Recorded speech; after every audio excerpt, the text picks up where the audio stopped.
UPI tax के मुद्दे पर संसद में गरजे संजय सिंह। आइए इस वीडियो में देखते हैं।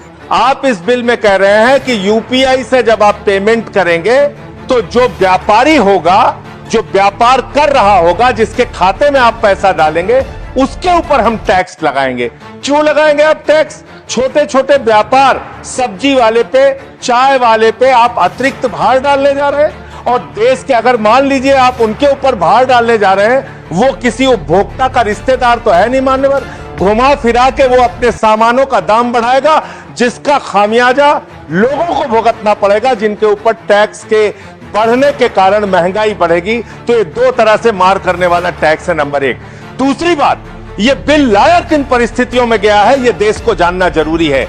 31 मार्च 2026 को जो यूनाइटेड स्टेट्स ट्रेड रिप्रेजेंटेटिव्स है, यूएसटीआर, इसने आपत्ति जताई कि हिंदुस्तान में यूपीआई पर जीरो टैक्स की वजह से हम लोग बर्बाद हो रहे हैं।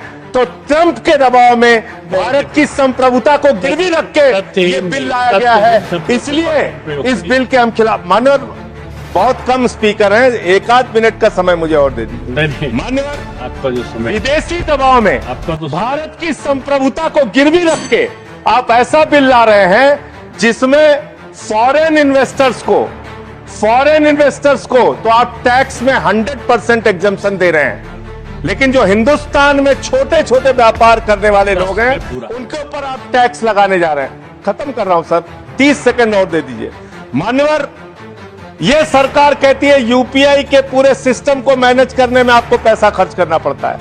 अरे भैया, 27,000 करोड़ रुपए तो आपने सिर्फ मिनिमम बैलेंस चार्जेस के नाम पे 2 साल में देश के करोड़ों उपभोक्ताओं से ले लिया। तो इसलिए मैं आपके माध्यम से कहना चाहता हूं सरकार से, ये बिल इस देश के आम आदमी के खिलाफ है, छोटे व्यापारियों के खिलाफ है। इस बिल के विरोध में अपनी बात कहते हुए अनुरोध करूंगा कि इसको वापस लिया जाए। माननीय श्रीमती महुआ माझी, नॉट प्रेजेंट।